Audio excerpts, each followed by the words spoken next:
Konklaf pemilihan paus baru dimulai pada Rabu 7 Mei 2025.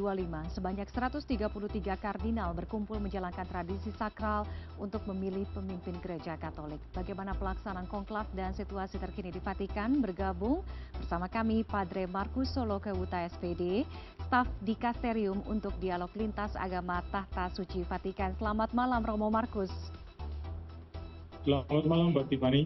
Baik, Romo Markus, dalam beberapa saat lagi konklaf juga akan segera dimulai. Bagaimana mungkin Romo Markus bisa menjelaskan kepada kami suasana kebatinan di Vatikan sendiri saat ini, kemudian mengapa konklaf ini begitu tertutup, siapa saja kemudian yang mengucap sumpah kerahasiaan jelang konklaf ini, Romo? Saat ini wilayah dalam Vatikan sangat senyap, sangat sepi. Saya sendiri baru melintasi Vatikan beberapa saat lalu, tetapi banyak bagiannya ditutup dan hanya dilewati oleh para peserta konklaf yang berjumlah 133 kardinal. Sedangkan wilayah lapangan Santo Petrus masih dipadati oleh banyak orang, terutama para wartawan dan wartawati yang sangat ingin tahu dan siap untuk mewawancarai siapa saja.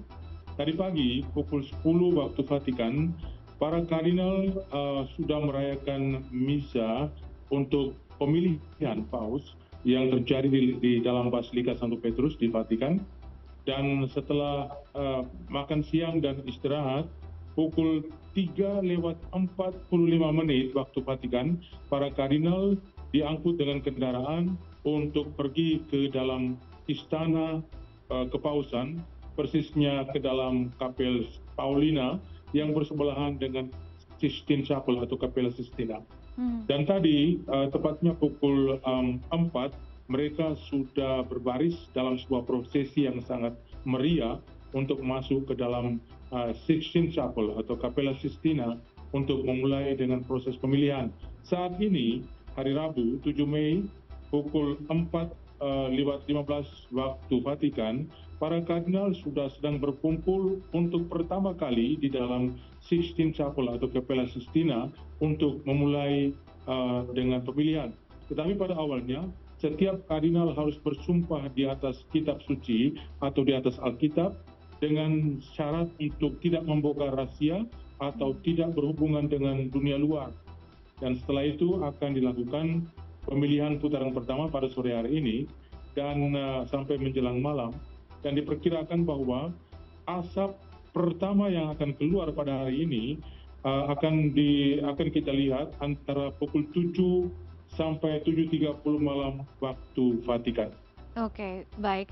Romo Markus, dalam sejarah kepausan beberapa pelaksanaan konklaf mencatatkan waktu pemilihan tersingkat dalam durasi 2 hari kalau saya tidak salah, dan terlama hingga mungkin sekitar 2 tahunan. Apa dan bagaimana kemudian Romo Markus, bagaimana situasi di dalam pelaksanaan konklaf yang dapat memperpendek atau mempersingkat dan juga memperlama durasi konklaf itu sendiri, dan mungkin Romo Markus punya pengalaman dengan mengalami atau menyaksikan konklaf sebelum ini?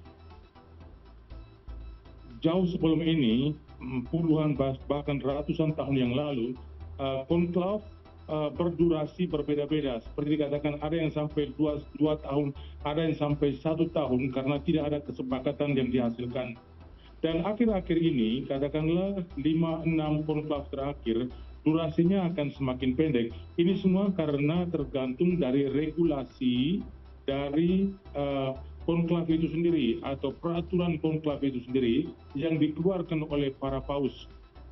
Paus sebelum Paus Fransiskus adalah Paus Benediktus mengeluarkan sebuah regulasi yang mengatakan bahwa pemilihan hanya bisa berlangsung selama 35 putaran. Dan kalau sampai 35 putaran dan belum terjadi sebuah kesepakatan, artinya bahwa belum ada hasil kemenangan mutlak 2/3 dari suara yang ada, maka dipilih 2 orang yang meraih suara terbanyak, lalu dilakukan pemilihan ulang antara 2 orang tersebut sampai satu dari antara 2 itu memiliki atau meraih suara terbanyak. Oke, termasuk dengan jumlah kardinal yang mengikuti konklav, Romo Markus, ini juga ada perbedaan. 133 kardinal hari ini mengikuti konklav dan jumlah tersebut melebihi batas ketentuan. Kalau saya tidak salah 120 kardinal yang boleh ikut serta dalam konklav. Nah, apakah ada perubahan kemudian ini diperbolehkan atau bagaimana penjelasannya, Romo? Sejatinya atau sesungguhnya setiap paus memiliki sebuah hak yang disebut sebagai hak prerogatif untuk membaharui atau merumuskan peraturan konklav. Kalau dinilai bahwa peraturan sebelumnya tidak terlalu efisien atau tidak efektif, maka paus tersebut bisa merevisi dan merumuskan sebuah peraturan yang baru. Oleh karena itu kita melihat bahwa jumlah paus pemilih dan yang berhak untuk dipilih kali ini berjumlah 133 orang. Sebetulnya 135, tetapi 2 orang berhalangan oleh karena alasan kesehatan yang mendasar. Oke, baik.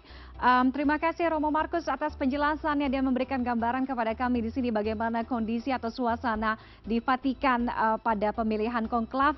Tadi seperti Romo Markus sampaikan, mungkin sekitar 3 atau 4 jam lagi ya.